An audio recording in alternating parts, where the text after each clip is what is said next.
பஞ்சு போல் பூ போல் இட்லி உங்களுக்கு வரணுமா? அப்போது நம்ம நெல்லை சமையலில் இன்றைக்கி மாவு வந்து அரிசி உளுந்து எந்த அளவுக்கு நம்ம எத்தனை மணி நேரம் ஊற வைக்கணும், எந்த அளவுக்கு அளவாக எடுக்கணும் அப்படிங்கிறத பற்றி தாங்க நம்ம இன்றைக்கி இந்த வீடியோவில் பார்க்க போகிறோம். ஸ்கிப் பண்ணாமல் பாருங்கள், வாங்க வீடியோக்குள்ளே போகலாம். புழுங்கல் அரிசி இட்லி அரிசி இருக்கும் இல்லையா, அது 4 உலக்கு அளவுக்கு நம்ம எடுத்துக்கலாங்க. இந்த நம்ம எடுத்து வச்சுருக்கிறோம் பாருங்கள், இந்த உலக்குக்கு 4 உலக்கு அளவுக்கு நம்ம இட்லி அரிசி எடுத்துக்கலாங்க. இட்லி அரிசி உளுந்து இது மட்டும் தாங்க நான் சேர்ப்பேன். இது கூட நான் எதுவுமே சேர்க்க மாட்டேன். நம்ம இதை ரெண்டையுமே நம்ம பக்குவமாக ஊற வச்சு நம்ம அரைச்சி எடுத்துக்கிட்டோம்னாலே நமக்கு பஞ்சு போல் பூ போல் இட்லி நமக்கு ரெடி ஆயிருங்க. அவ்வளோதாங்க. நம்ம 4 உலக்கு அளவுக்கு நம்ம புழுங்கல் அரிசி இட்லி அரிசி எடுத்துக்கிட்டோங்க. நீங்கள் ரேஷன் அரிசி கூட சேர்க்குறதா இருந்தால் 2 உலக்கு ரேஷன் அரிசி 2 உலக்கு புழுங்கல் அரிசி இந்த மாதிரி மிக்ஸ் பண்ணி நீங்கள் சேருங்க. பாருங்கள், நம்ம 4 உலக்கு அளவுக்கு நம்ம இட்லி அரிசி எடுத்துட்டோங்க. 4 உலக்கு இட்லி அரிசிக்கு நம்ம 1 உலக்கு அதே போல் நல்லா பொங்க நம்ம 1 உலக்கு அளவுக்கு உளுந்து எடுத்துக்கணுங்க. பாருங்கள், நான் தோல் இல்லாத உளுந்து தாங்க நான் எடுத்துருக்கிறேன். நம்ம அரிசியை வந்து நல்லா தண்ணி விட்டு நல்லா ஒரு 3-4 அலசிடலாங்க. நல்லா சுத்தம் பண்ணி நம்ம எடுத்துகிட்டு வந்துடலாங்க.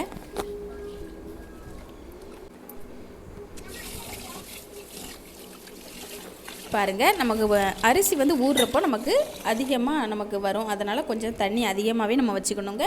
நம்ம அரிசியை க்ளீன் பண்ணி எடுத்துட்டோங்க. அடுத்ததாக நம்ம உளுந்தை வந்து நம்ம நல்லா க்ளீன் பண்ணி எடுத்துக்கலாங்க.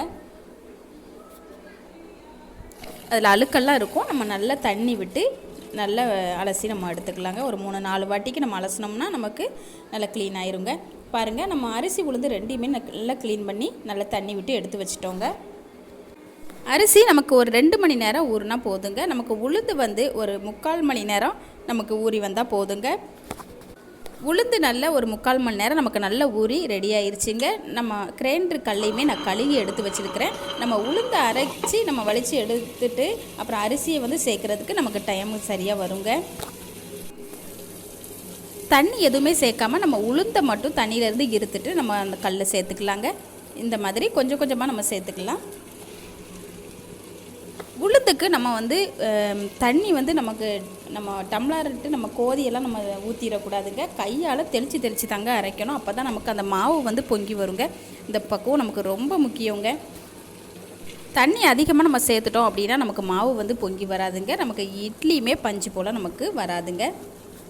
பாருங்கள், இது போல் தண்ணி வந்து தெளித்து தான் நம்ம வந்து மாவு அரைக்கணுங்க. உளுந்துக்கு இந்த ஓரங்கள்லாம் வந்து உளுந்து அப்படியே வரும் இல்லையா, ஒதுங்கி வரும் இல்லையா, அதை நம்ம விரல்களால் எடுத்து விட்டுறலாங்க. இது போல் நம்ம எடுத்து விட்டோம்னா நமக்கு நல்லா ஒன்று போல் அரைச்சிருங்க.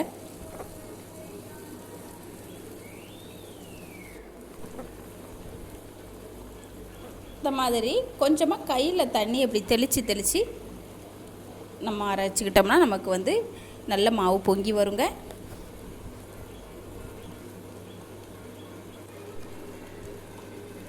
உளுந்து அரைக்கிறப்போ நம்ம எப்போவுமே பக்கத்தில் நின்று பக்குவமாக நம்ம அரைக்கணுங்க. நம்ம மூடி வச்சுட்டு நம்ம போயிட்டோம் அப்படின்னா நமக்கு வந்து அது சரியாக நமக்கு அரைச்சி வராதுங்க. பக்குவமாக பக்கத்தில் நின்று நம்ம தண்ணி தெளித்து அரைக்கணுங்க.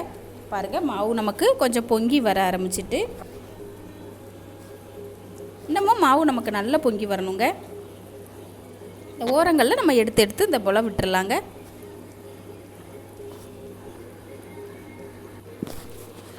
உளுந்து மாவு நம்ம அரைக்கிறப்போ ரொம்ப கவனமாக நம்ம அரைக்கணுங்க.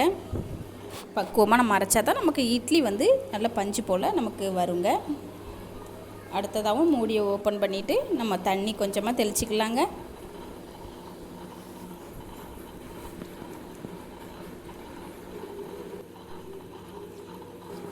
உளுந்த மாவு நல்லா பொங்கி நமக்கு வந்து ரெடி ஆயிடுச்சு. நம்ம வந்து எந்த டைமில் எடுக்கணும், எப்படி இருந்தால் நமக்கு ரெடி ஆயிடுச்சு நம்ம தெரிஞ்சுக்கிறது அப்படிங்கிறத நான் உங்களுக்கு காட்டுறேங்க. மாவு ரெடியானதுமே பாருங்கள், நமக்கு மாவு நல்லா பொங்கி நமக்கு நல்லா ரெடி ஆயிடுச்சிங்க. நான் கையில் எடுத்து காட்டுறேன். நம்ம அந்த டைமில் நம்ம ஆஃப் பண்ணிக்கலாங்க. கிரைண்டர் சுவிட்ச் ஆஃப் பண்ணிக்கலாம். பாருங்கள், நமக்கு இந்த அளவுக்கு தாங்க இருக்கணும். நம்ம கையில் எடுத்து இப்படி நம்ம வந்து பாருங்கள், இந்த மாதிரி தான் இருக்கணும். ரொம்ப தண்ணியெல்லாம் இருந்துடக்கூடாது. நமக்கு மாவு நல்லா பொங்கி இதுதான் சரியான பக்குவம். நமக்கு வந்து நல்லா ரெடி ஆயிடுச்சிங்க. நம்ம கையில் எடுக்கிறப்போ மாவு நமக்கு இந்த மாதிரி பந்து போல் வரணுங்க. அதாங்க பக்குவம் நமக்கு. இங்கே பாருங்கள், உங்களுக்கே தெரியும். பார்க்குறப்போ நம்ம வேறொரு பாத்திரத்தில் இந்த மாவெல்லாம் வலித்து வச்சிடலாங்க. மாவு வலிக்கிறதுக்கு நம்ம ஒரு பெரிய பாத்திரத்தை நம்ம எடுத்துக்கணுங்க. ஏன்னா நம்ம அரிசி மாவுமே அரைச்சி நம்ம அதில் தான் நம்ம சேர்க்கணும். அதனால் கொஞ்சம் பெரிய பாத்திரத்தில் நம்ம எடுத்து வச்சுக்கலாங்க. நம்ம கிரைண்டர் கல்லுலேருந்து நம்ம சுத்தமாக உளுந்த மாவை வலித்து எடுத்துடணுங்க. பாருங்கள், நம்ம மாவு எல்லாமே நல்லா வலித்து எடுத்துட்டோம். அடுத்ததாக நம்ம அரிசியுமே நமக்கு 2 மணி நேரம் நல்லா ஊறி ரெடியாக இருக்குங்க. நம்ம உளுந்த மாவு அரைச்ச அதே கல்லில் நம்ம வந்து அரிசியை சேர்த்துக்கலாங்க. இது போல் கொஞ்சம் கொஞ்சமாக நம்ம சேர்த்துக்கலாம். நம்ம அரிசி மாவு அரைக்கிறப்போ நம்ம தண்ணி தெளிச்செல்லாம் அரைக்க வேண்டாங்க. தண்ணி கொஞ்சமாக நம்ம ஊற்றி நம்ம அரைக்கலாங்க. அரிசி மாவுமே நம்ம எந்த பக்குவத்தில் நம்ம வந்து மாவை வலிச்சு எடுக்கிறப்போ இருக்கணும் அப்படிங்கிறத நான் உங்கள்கிட்ட தெளிவாக நான் காட்டுறேங்க. வீடியோவை ஸ்கிப் பண்ணாமல் பாருங்கள்.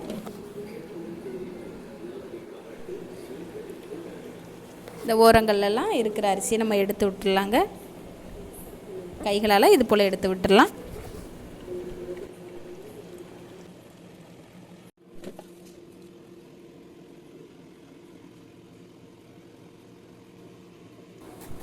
பாருங்கள், இது போல் கொஞ்சம் கொஞ்சமாக தண்ணி ஊற்றி நம்ம அரைச்சிக்கலாங்க.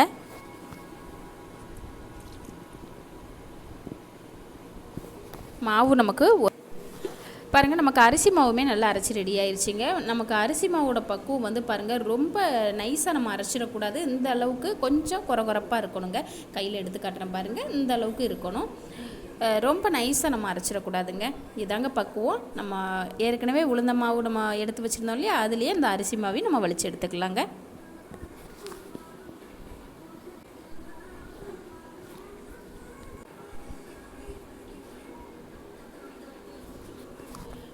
மாவில் நம்ம தண்ணி அதிகமாக சேர்த்து அரைச்சிடக்கூடாதுங்க. ஏன்னா இப்போ நம்ம கல்லில் வேறு கொஞ்சமாக தண்ணி நம்ம ஆட் பண்ணி நம்ம அதையும் கழுவி நம்ம கொஞ்சம் சேர்ப்போம். தண்ணி அதிகமாக ஆயிடக்கூடாது. நமக்கு இட்லி மாவுக்கு கொஞ்சம் மாவு கெட்டியாக தாங்க இருக்கணும். தோசை மாவுக்கு வந்து நமக்கு கொஞ்சம் லூஸாக இருக்கணுங்க. இந்த கல்லில் கொஞ்சம் தண்ணி ஆட் பண்ணி நம்ம சேர்க்குறோம் இல்லையா, அதனால் கொஞ்சம் தண்ணி ஆயிடக்கூடாது. அதனால் மாவு அரைக்கிறப்போ நம்ம கொஞ்சம் கெட்டியாகவே தாங்க அரைக்கணும். பாருங்கள், நமக்கு உளுந்த மாவும் அரிசி மாவும் நல்லா நம்ம அரைச்சி எடுத்துட்டோங்க. நமக்கு பாருங்கள், அந்த பாத்திரம் ஃபுல்லாகவே வந்துருச்சு. நம்ம இதே போல் நம்ம கலந்துட்டு மூடி போட்டு வச்சிடக்கூடாதுங்க. அப்புறம் பொங்கி மாவெல்லாம் கீழே வந்துடும். நம்ம நல்ல ஒரு கரண்டியால் நம்ம நல்லா கலந்து விட்டுட்டு 2 மாவும் சேர்கிற அளவுக்கு நல்லா அடித்து கலக்கணுங்க. நம்ம கலந்துட்டு நம்ம வேறொரு பாத்திரத்துலேயும் கொஞ்சம் முக்கால்வாசி தான் இருக்கணுங்க அந்த பாத்திரத்தில். ஏன்னா மாவு கொஞ்சம் பொங்கி வரும் இல்லையா, அதனால் இதை நல்லா கலந்து விட்டுட்டு நான் வேறொரு பாத்திரத்தில் கொஞ்சம் மாவை ஊற்றி வச்சுக்க போகிறேங்க. பாருங்கள், இது போல் 2 மாவையும் நல்லா மிக்ஸ் பண்ணிடலாங்க. நல்லா மிக்ஸ் பண்ணிவிட்டு நம்ம அந்த பாத்திரத்தில் கொஞ்சமாக நம்ம மாவை ஊற்றி வச்சிடலாங்க. பாருங்கள், இது போல் நல்ல கரண்டியால் அடித்து கலக்கணுங்க.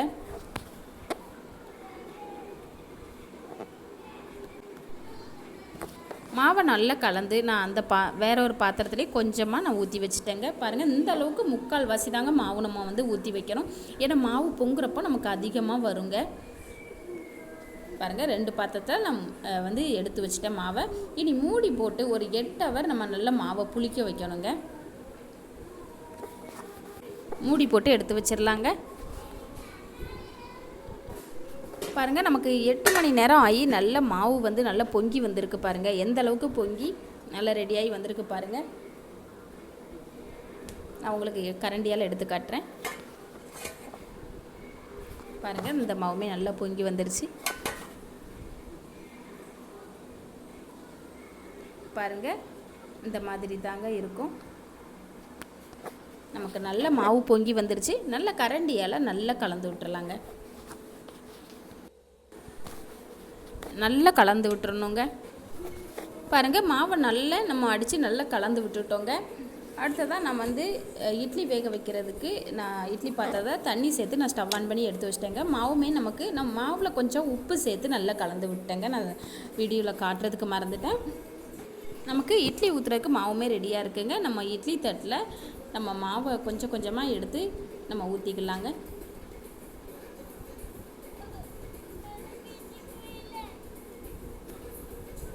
பாருங்கள், மாவை வந்து நம்ம இட்லி தட்டில் சேர்த்துட்டோங்க. நம்ம இட்லி பாத்திரத்தில் நமக்கு தண்ணியுமே நமக்கு சூடாகிருச்சுங்க. நம்ம இட்லி பாத்திரத்தில் எடுத்து இந்த தட்டை எடுத்து வச்சிடலாங்க. மூடி போட்டு ஒரு 5-6 நிமிஷத்தில் நமக்கு இட்லி நல்லா வெந்து ரெடி ஆயிருங்க. பாருங்கள், ஒரு 6 நிமிஷம் ஆகி நமக்கு இட்லி நல்லா வெந்து ரெடி ஆயிடுச்சிங்க. நம்ம வேறு ஒரு பிளேட்டில் எடுத்து வச்சிடலாங்க. பாருங்கள், எவ்வளோ சூப்பராக நமக்கு இட்லி பஞ்சு போல் இட்லி நமக்கு ரெடி ஆயிடுச்சு பாருங்கள். அவ்வளோதாங்க, சூப்பராக நமக்கு வந்து இட்லி ரெடி ஆயிடுச்சு. நீங்களும் இதே அளவுகளில் இட்லி மாவு வந்து அரைச்சி நீங்களும் இதே போல் இட்லி ரெடி பண்ணுங்கள். இந்த வீடியோ உங்களுக்கு பிடிச்சிருந்துச்சுன்னா நம்ம நெல்லை சமையல் வீடியோவை சப்ஸ்கிரைப் பண்ணுங்கள், லைக் பண்ணுங்கள், கமெண்ட் பண்ணுங்கள். அவ்வளோதாங்க, இதே போல் நீங்களும் ட்ரை பண்ணி பார்த்துட்டு எனக்கு கமெண்டில் சொல்லுங்கள். நன்றி, வணக்கம்.